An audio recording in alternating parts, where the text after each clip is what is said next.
जय हिंद। वंदे मातरम।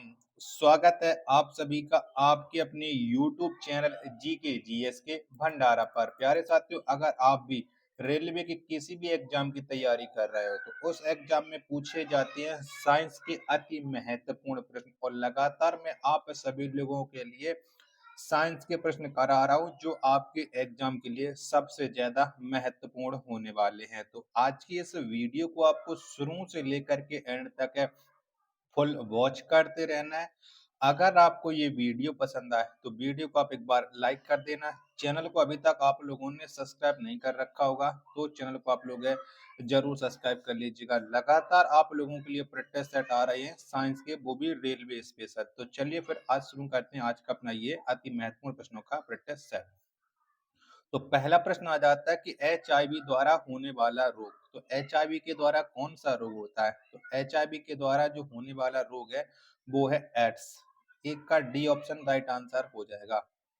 अगला प्रश्न प्रश्न संख्या 2 है, निम्नलिखित में से कौन वैकल्पिक ऊर्जा का सबसे बड़ा भंडार है? बताओ कौन सा है? 2 का आंसर आपको देना है। तो वैकल्पिक ऊर्जा का जो सबसे बड़ा भंडार है वो है सौर ऊर्जा, यानी 2 का ए ऑप्शन करेक्ट आंसर हो जाएगा। तीसरा प्रश्न आ जाता है आपके सामने कि रेडियोधर्मी पदार्थ उत्सर्जित करता है। तो बताओ क्या उत्सर्जित करता है? रेडियोधर्मी पदार्थ है। 3 का आंसर आपको देना है। तो ये अल्फा किरण है, बीटा किरण है, गामा किरण है, ये उत्सर्जित करता है रेडियोधर्मी पदार्थ है। 3 का डी ऑप्शन उपयुक्त सभी ये राइट आंसर हो जाएगा। चौथा प्रश्न आ जाता है कि जल की स्थायी कठोरता का कारण है। बताओ क्या कारण है जल की स्थायी कठोरता का? ऑप्शन आपकी स्क्रीन पर शो हो रहे हैं। ठीक है, तो जल की स्थायी कठोरता का जो कारण है वो है कैल्शियम तथा मैग्नीशियम के क्लोराइड और सल्फेट। 4 का बी ऑप्शन राइट आंसर है हो जाएगा। अगला प्रश्न है प्रश्न संख्या 5 है कि निम्नलिखित में सबसे भारी धातु है। बताओ कौन सी है? तो इनमें से जो सबसे भारी धातु है वो है यूरेनियम। कौन सी है? यूरेनियम है। 5 का बी ऑप्शन करेक्ट आंसर है हो जाएगा। नेक्स्ट प्रश्न पर संख्या 6 आ जाता है आपके सामने कि हास्य गैस क्या है? तो बताओ कौन सी है हास्य गैस है? 5 का आंसर आपको देना है। तो नाइट्रस ऑक्साइड यह एक हास्य गैस है। 6 का डी ऑप्शन एकदम इसका राइट आंसर है हो जाएगा। सातवां प्रश्न आ जाता है कि प्रति वर्ष 5 लाख भारतीय एक रोग से मरते हैं, इसकी पहचान करें। बताओ कौन सा वो रोग है जिससे प्रति वर्ष 5 लाख लोग मर जाते हैं? तो वो रोग है क्षय रोग, जिसे हम टीबी बोलते हैं। 7 का डी ऑप्शन राइट आंसर हो जाएगा। अब इस रोग की दवा भी खोज ली गई है। आठवां प्रश्न है आपके सामने कि जब हम बकरी या भेड़ का मांस खाते हैं तब हम कौन से उपभोक्ता हो जाते हैं? 8 का आंसर आपको देना है। तो जब हम बकरी या भेड़ का मांस खाते हैं तब हम द्वितीय उपभोक्ता होते हैं, यानी 8 का बी ऑप्शन एकदम राइट आंसर है हो जाएगा। नौवां प्रश्न आ जाता है कि डॉल्फिन वर्गीकृत किए जाते हैं। बताओ किसमें वर्गीकरण किया जाता है डॉल्फिन का? तो डॉल्फिन जो वर्गीकृत किए जाते हैं वो स्तनी में किए जाते हैं। किसमें? स्तनी में। 9 का डी ऑप्शन राइट आंसर हो जाएगा। अगला प्रश्न है प्रश्न संख्या 10 है आपके सामने कि अपमार्जक क्या है? बताओ क्या है? 10 का आंसर आपको देना है। तो जो अपमार्जक हैं यह है शोधन अभिकर्ता। क्या? शोधन अभिकर्ता है। 10 का डी ऑप्शन करेक्ट आंसर है हो जाएगा। अगला प्रश्न है प्रश्न संख्या 11 है आपके सामने। अर्क्योप्टिस अर्क्योटिप्टेरिक्स है। बताओ ये क्या है? तो यह है एक जुरासिक युग का सर्व पुरातन पक्षी, यानी 11 का ए ऑप्शन राइट आंसर हो जाएगा। अगला प्रश्न प्रश्न संख्या 12 है आपके सामने। जीवन चक्र की दृष्टि से पौधे का सबसे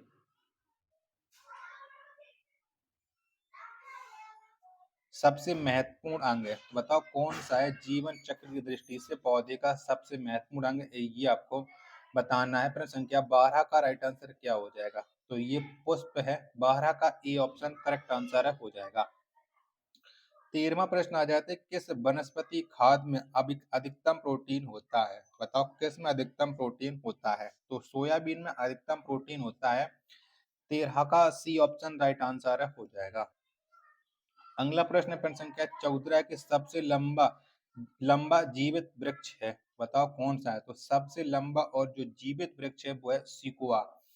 14 का बी ऑप्शन एकदम इसका करेक्ट आंसर हो जाएगा। नेक्स्ट प्रश्न है प्रश्न संख्या 15 आ जाता है कि वर्तमान प्रमाण के अनुसार पृथ्वी पर जीव का उद्गम 2 लाख वर्ष पूर्व हुआ था। इस युग में प्रोटोजुआ, शैवाल एवं जीवाणु था। तो ये कितने वर्ष पूर्व हुआ था? 15 का आंसर आपको बताना है। तो ये हुआ था 2 लाख वर्ष पूर्व।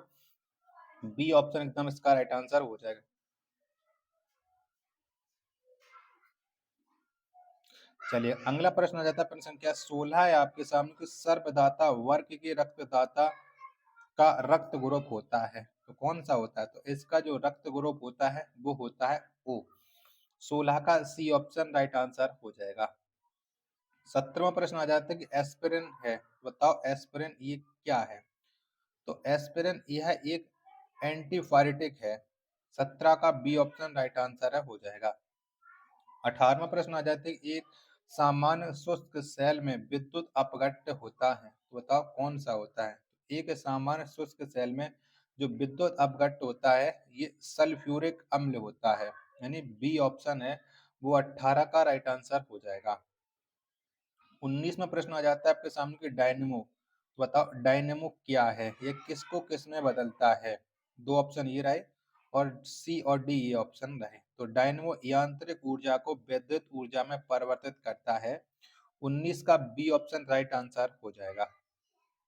20वां प्रश्न आ जाता है कि आकाश नीला लगता है क्योंकि? तो बताओ किस लिए हमें आकाश नीला दिखता है? 20 का आंसर आपको बताना है। दो ऑप्शन ये रहे, तीन देख लीजिएगा, बस तीन ही ऑप्शन में से आपको डिसाइड करना है। तो आकाश नीला दिखता है हमें इसलिए लघु तरंग धीरे तरंगों की अपेक्षा वायुमंडल द्वारा अधिक विकीर्ण होती हैं।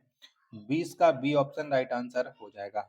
चलिएगा अब आपके सामने आ जाता है प्रश्न संख्या 21। जब तक आप लोग वीडियो को अपने दोस्तों के पास से शेयर कर दीजिएगा।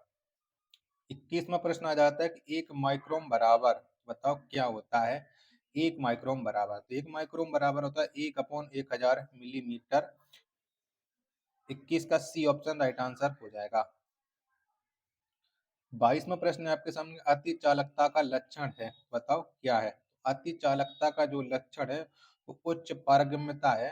22 का ए ऑप्शन राइट आंसर है हो जाएगा। 23वां प्रश्न आ जाता है कि सूर्य की किरणों में कितने रंग होते हैं? तो कितने होते हैं? तो सूर्य की किरणों में जो रंग होते हैं वो होते हैं 7 रंग, यानी 23 का सी ऑप्शन देने वाले सभी लोगों का करेक्ट आंसर हो जाएगा। 24वां प्रश्न आ जाता है कि वर्षा की बूंद की गोलाकार आकृति का कारण, बताओ वर्षा की बूंद गोल किस वजह से होती है? 24 का आंसर देना है। तो ये पृष्ठ तनाव के कारण होती है। 24 का बी ऑप्शन एकदम इसका राइट आंसर हो जाएगा।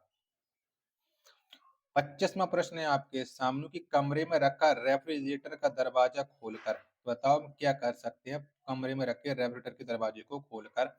25 का आंसर आपको बताना है। चारों ऑप्शन आप लोग देख लीजिएगा।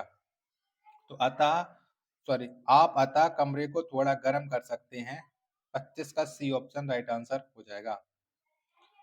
26वां प्रश्न आ जाता है कि किस खनिज से रेडियम प्राप्त किया गया था? बताओ कौन से खनिज से रेडियम प्राप्त हुआ था? 26 का आंसर आपको देना है। तो ये पिच ब्लेंड से हुआ था। 26 का बी ऑप्शन करेक्ट आंसर हो जाएगा। अगला प्रश्न है प्रश्न संख्या 27 है आपके सामने कि परमाणु बम का सिद्धांत आधारित है, तो किस पर आधारित है? तो जो परमाणु बम का सिद्धांत है ये नाभिकीय विखंडन पर आधारित है। 27 का बी ऑप्शन एकदम इसका राइट आंसर है हो जाएगा।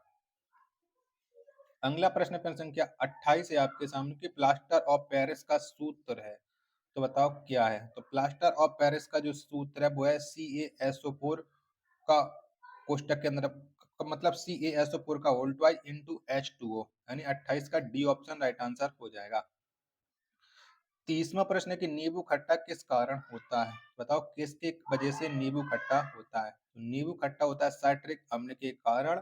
29 का डी ऑप्शन राइट आंसर हो जाएगा। 30वां प्रश्न है आपके सामने कि वायु एक है, बताओ वायु ये क्या है? तो वायु यह एक मिश्रण है। 30 का सी ऑप्शन करेक्ट आंसर हो जाएगा। आशा करता हूँ आपको वीडियो पसंद आई होगी।